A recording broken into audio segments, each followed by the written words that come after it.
The clock on the wall ticked heavy in the stale air. Sarah slid her chair back, exhaling softly as she tugged at the buttons on her navy blazer. One, then another. Her voice broke the heavy silence. "It's too hot back here," she said, almost too casually, though her eyes gave her away. Across the desk, Marcus froze.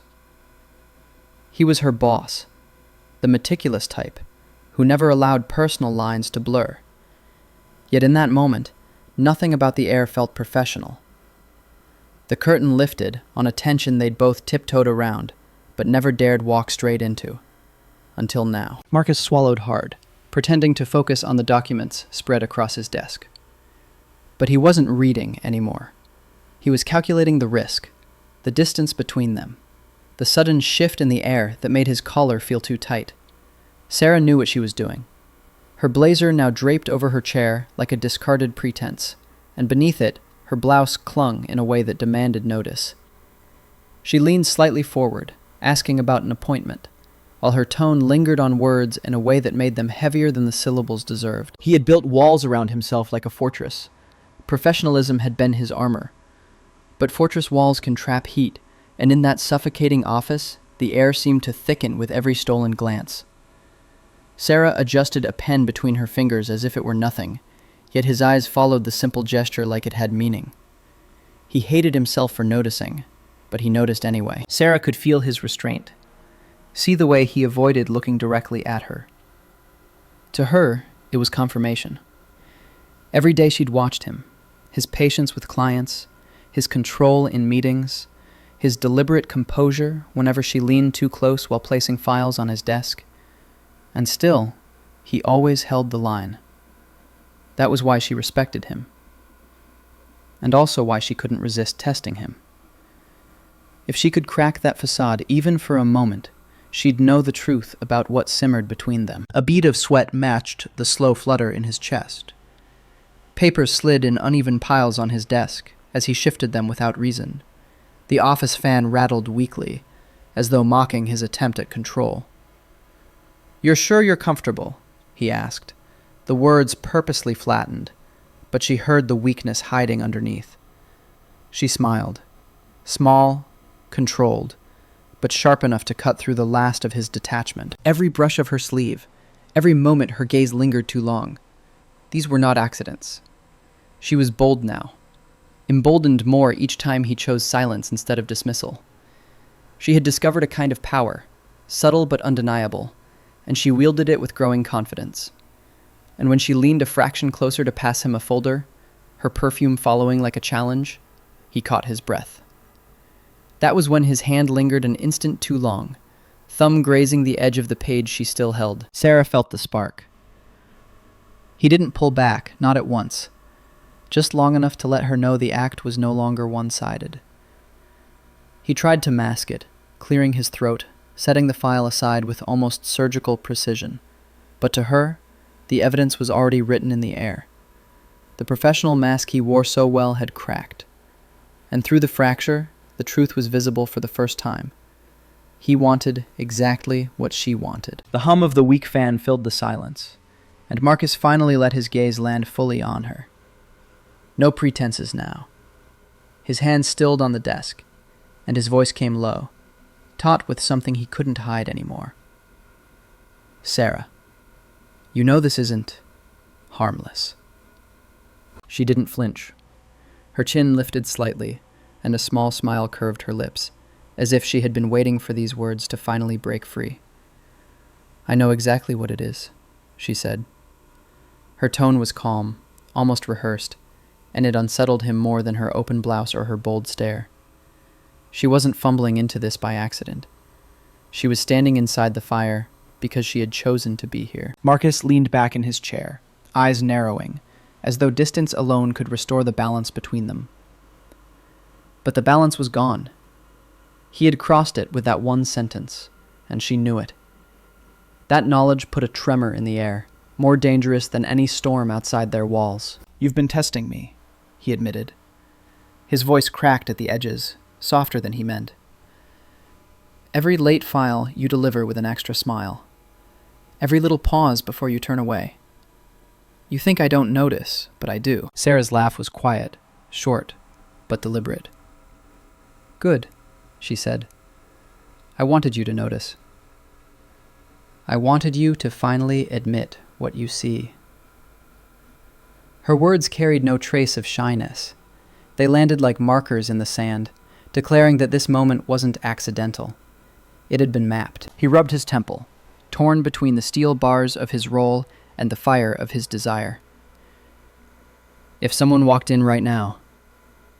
He didn't finish the thought.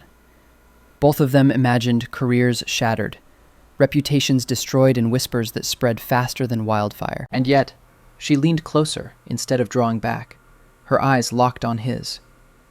I've been planning this, she confessed, each syllable ringing steady. Not just today. Months. Every day I walked past your desk, I wondered how long you'd make me wait.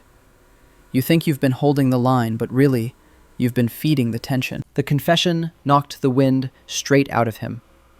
The young secretary he thought was timid, careful, just learning the pace of the office.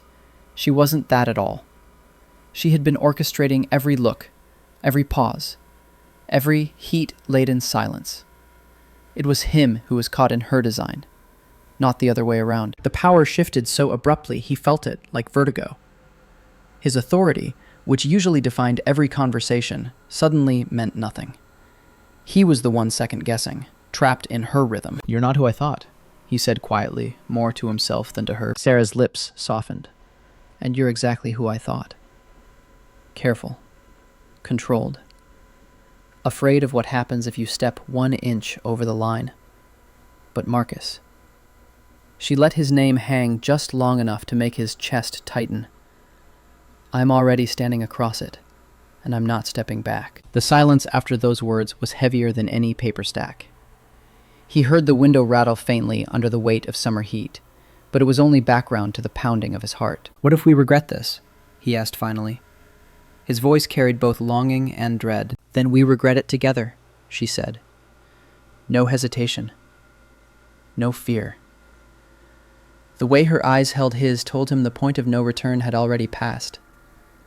The decision wasn't in the future. It had been made long before this moment, each day compounding like interest until it demanded release. Marcus felt the collapse of his defenses in slow motion, like a crack spreading in glass until suddenly the pain shattered in silence. He wasn't her supervisor in this moment, and she wasn't just his secretary. They were two people teetering on the edge of something they could neither deny nor safely contain. He pulled in a breath, heavy, deliberate. Tell me what you want, he said. The words were both surrender and challenge. Sarah's answer came warm, unwavering. I want honesty. No more pretending we aren't drawn to this. No more acting like I'm just another employee you pass in the hallway. I want us to decide, with eyes open, what happens now. Everything in him screamed caution, but everything in him also burned for her. That contradiction sat in his throat like fire and ice, leaving him with no easy path forward. This changes everything, he muttered. She smiled, but there was no mockery in it, only certainty. Good. That's exactly the point. The office air still carried their last words, like smoke that clung to fabric. Marcus sat at his desk, hands folded too tightly, eyes glued to nothing. Sarah didn't look away. If anything, she leaned back, her body relaxed, like she'd already won something simply by speaking truth aloud. Then she said it, calm, measured, as if penciled into her planner weeks ago. Meet me tonight. Downtown. The hotel with the blue awning. No preamble. No softening. A proposition served as plain fact. For a second, Marcus thought he'd misheard. But her gaze never wavered. His throat went dry, and he coughed into his fist as though he could disguise the jolt that ripped through him. Sarah, he tried. The word fell out half-formed, already compromised. You've carried this weight long enough, she continued. Her voice dropped, softer but no less cutting. Stop pretending you don't dream about what would happen if we stepped outside this office. I'm tired of pretending. Marcus's pulse hammered so loud he could barely hear the squeak of the fan. He thought of every ethics manual, every training session drilled into him about lines that must never blur. But none of those manuals could account for the way her eyes locked his, or the way she seemed utterly certain that he'd follow. "If anyone finds out," he started. "They won't." It wasn't a plea.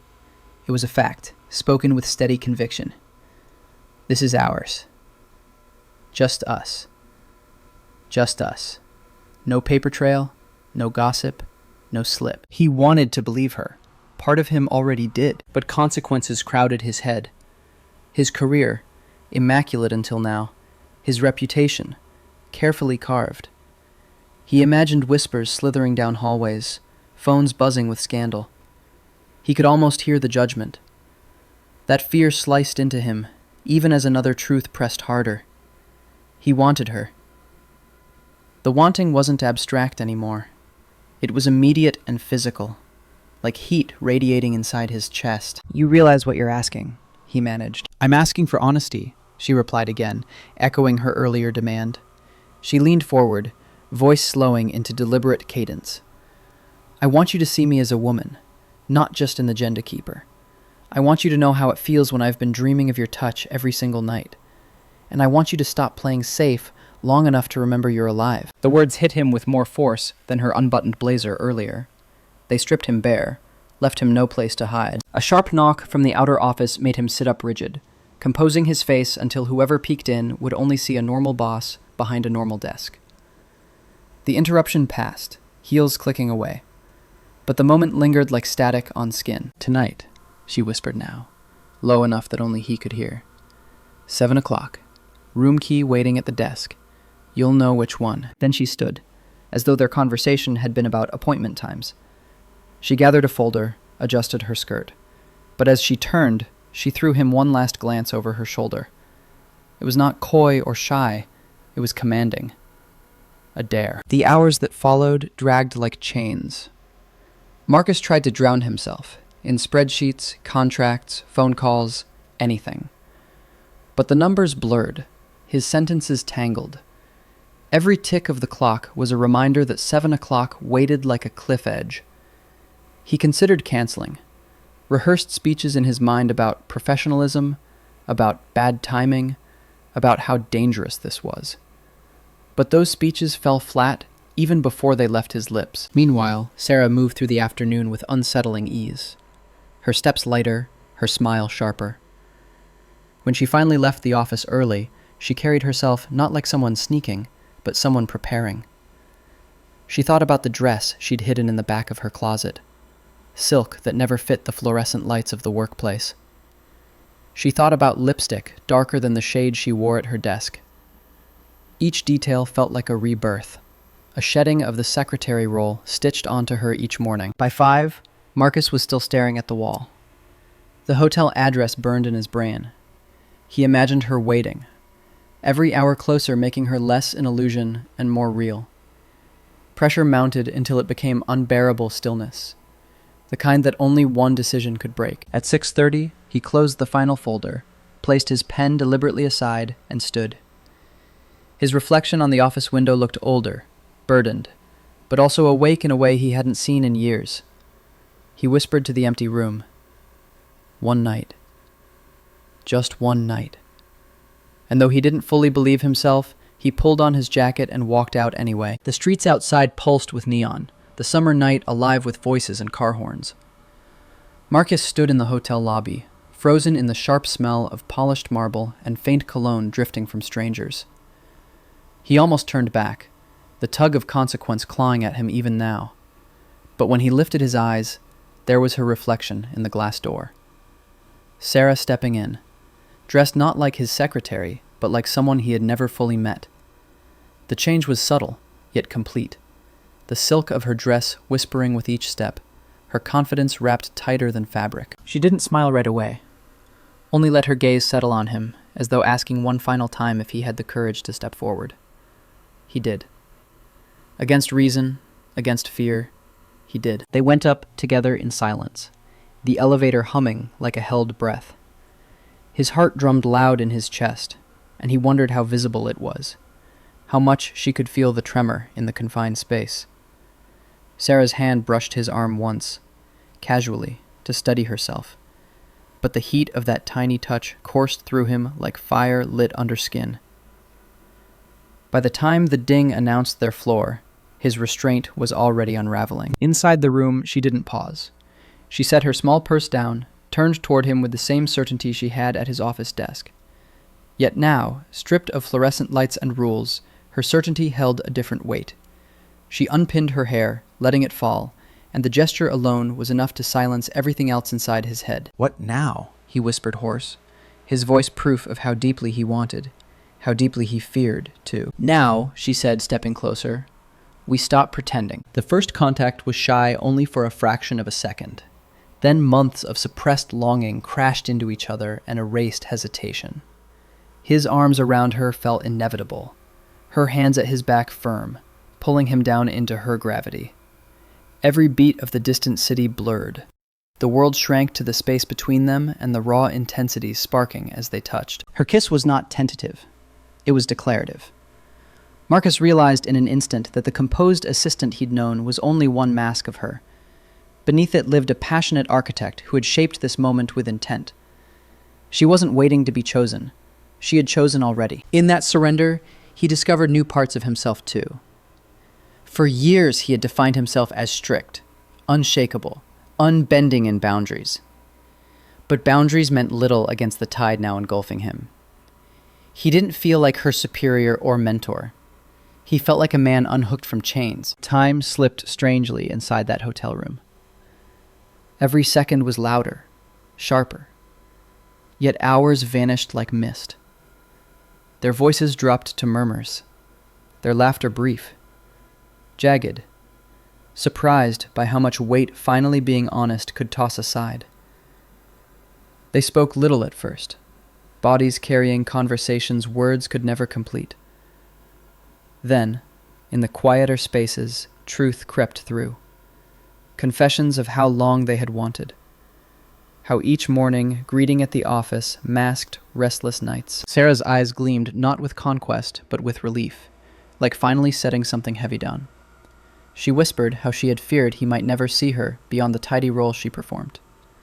Marcus held her face, whispering back that he had always seen, but never allowed himself to admit. And now here, stripped of all titles, they belonged to each other, in a way they never had outside. The intensity startled him. Not because of how physical it was, but because of the depth sliding beneath it. He didn't just crave her touch.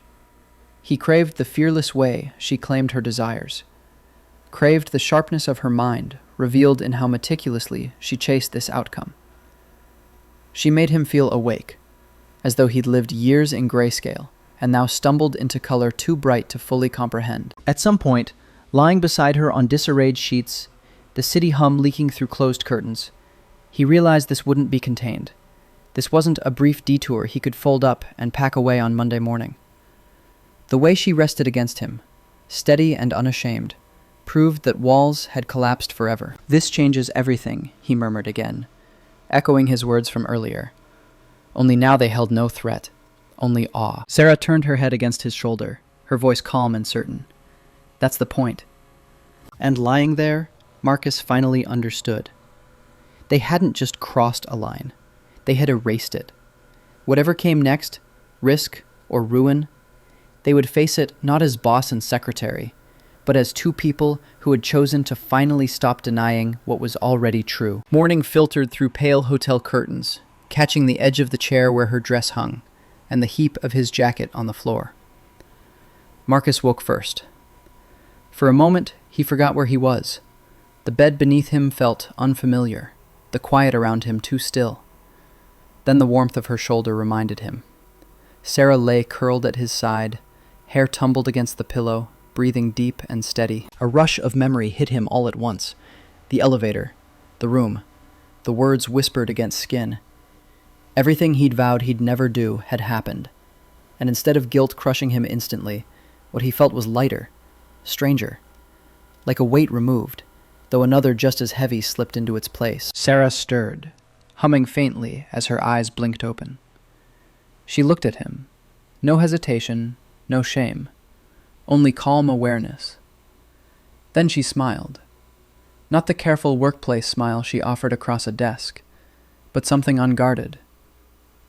"Good morning," she said simply. Marcus couldn't say it back at first. Morning carried too much. He looked at her like a man trying to reconcile two truths at once.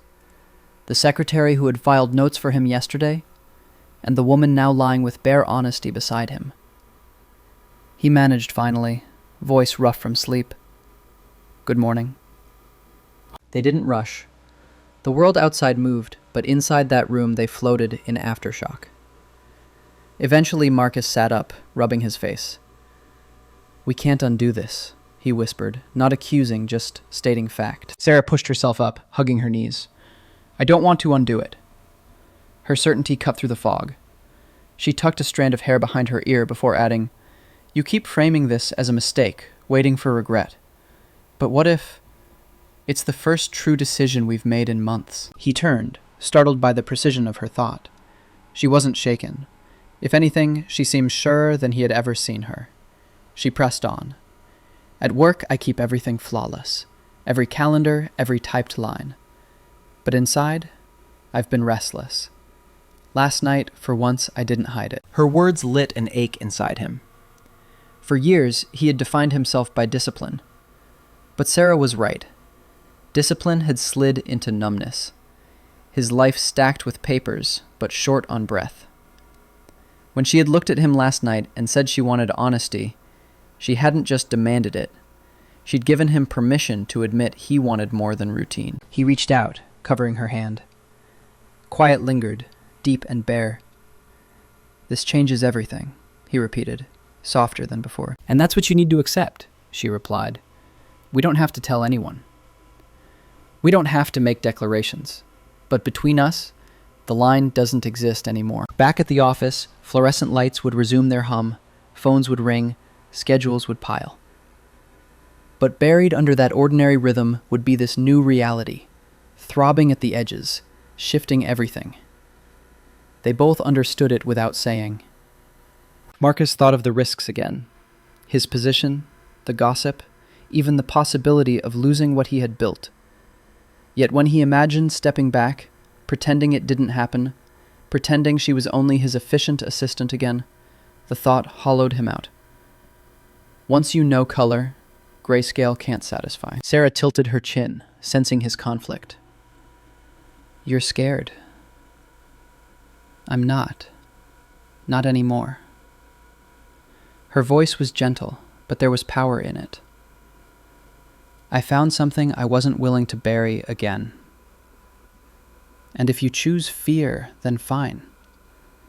But if you choose truth," she squeezed his hand, "we keep walking." He studied her. How calm she looked, even carrying the same risks. In her eyes he saw not recklessness, but belief.